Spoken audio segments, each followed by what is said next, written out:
As I neared the stronghold's inner sanctum, a strange sensation crept over me. An indescribable feeling of displacement, a sense of vertigo, as reality itself appeared to warp and bend around me. The disturbance seemed to emanate from the sanctuary's furthest chapel.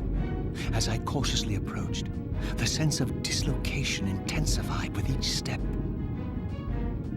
So this was the tomb of the beloved King William the Just, beatified here as the martyr and catalyst of Mobius's crusade. I was reminded of Kane's journey as a fledgling vampire, how Mobius coerced him to travel back in history and assassinate William, thus igniting a genocidal hatred of vampires among the citizens of Nosgoth. And here I discovered the source of the displacement.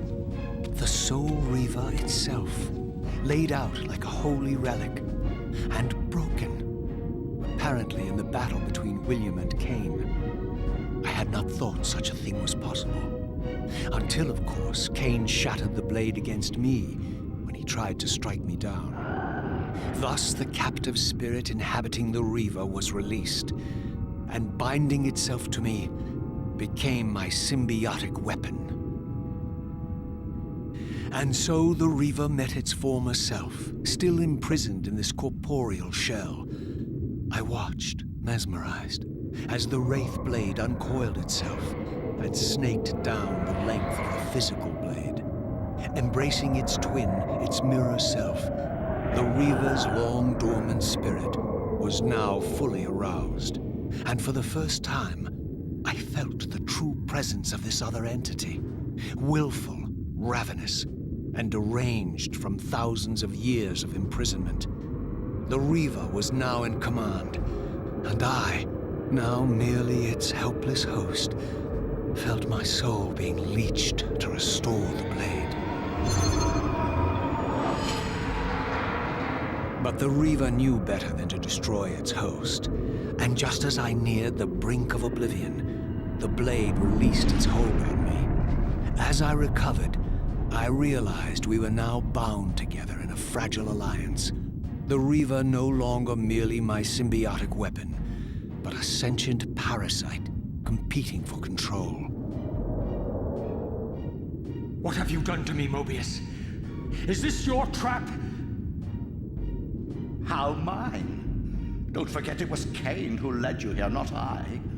While you curse me, the only soul in Nosgoth ready to guide and assist you, Kane laughs at our folly and revels in your dismay. These blades, now coiled in sinister embrace, have inspired terror in the hearts of creatures far more durable than you, old man.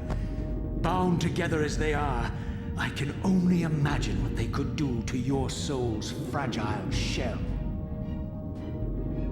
Raziel, I beg you to stay your hand. This was none of my doing. I have sought only to aid you in your righteous quest. Why, you're trembling, Mobius. Has your confidence abandoned you? You seem to have made a fatal error by leaving your precious staff behind. Is that where all your courage comes from? Listen to me, Raziel. You don't know what you're doing. I have taken an enormous risk by appearing here before you, so defenseless, yet eager to prove my good intentions. If there's anything left of the Seraphim in you, you won't do this.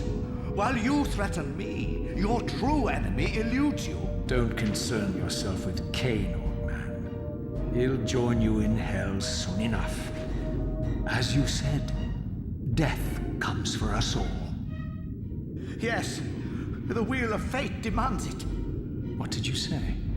The Wheel of Fate. The inexorable cycle of death and rebirth to which all men are compelled.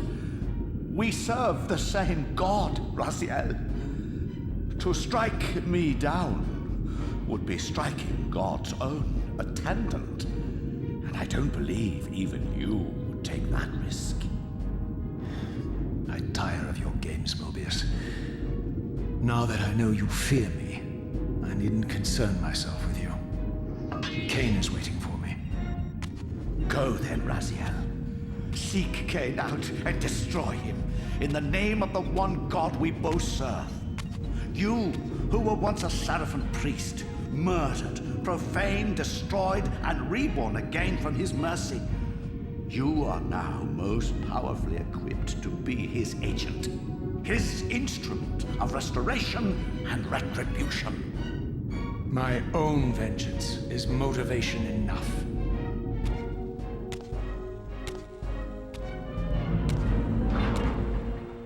By my soul, you almost had me, my little blue assassin.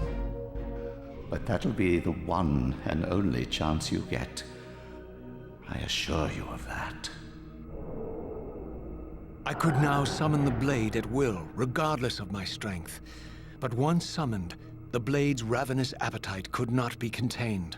It devoured the souls of its victims, and if I allowed it to become over-aroused, the Reaver would now turn its hunger on me.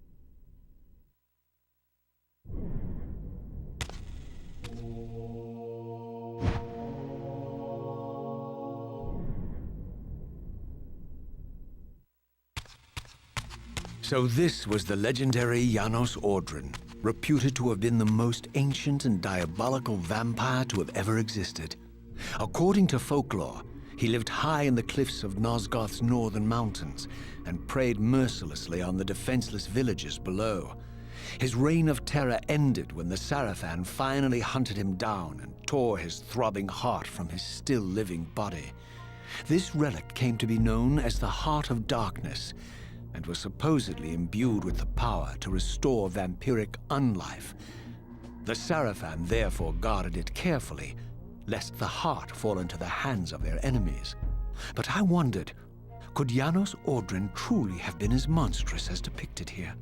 Or was this merely artistic license by the Sarafan, who sought to lionize themselves by demonizing their darkest enemy?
Strange how my history came full circle. This chapel, I realized, was a memorial to my former Sarafan brethren and myself. All of us martyred here, and then so cruelly profaned by Cain when he imposed his gift on our noble corpses. For the first time, I beheld the image of my Sarafan self, memorialized here among my fallen comrades. It tortured me to see how noble and pure I had been, and what a vile phantasm I had become. And a profound sense of injury, of loss and betrayal welled up in me, so overwhelming I could barely contain it. All I wanted at this moment was to find Cain and destroy him.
I emerged, and for the first time beheld Nosgoth in its former glory. The land overflowed with abundant life and vitality, and I knew with certainty then that the world I had left behind was nothing more than the corpse of Nosgoth, a lifeless husk bled dry by the corruption of Cain's parasitic empire. This was the fragile world Cain sacrificed to preserve his own petty life and ambition, heedless of the profound cost. The sight only deepened my resolve. I sensed that the pillars lay to the northwest. If Cain truly waited to confront me there, I would not disappoint him.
As I passed this arcane landmark, a wisp of the Reaver's energy was drawn into the ring, illuminating it.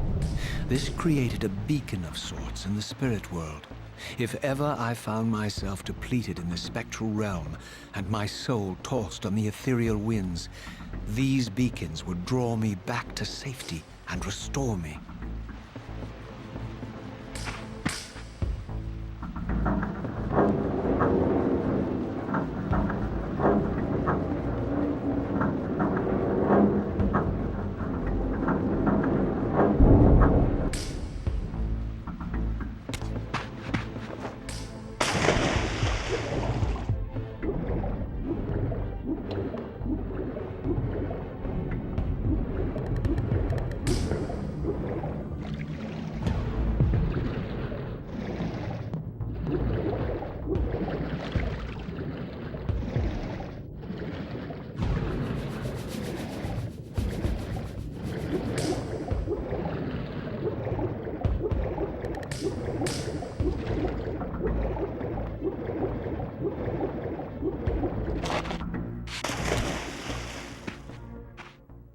These ancient obelisks were mysteriously attuned to my spiritual essence. By simply touching the symbol, I could safely preserve an imprint of my soul, and thus create a milestone to which I could return when weary, and from which I could resume my journey.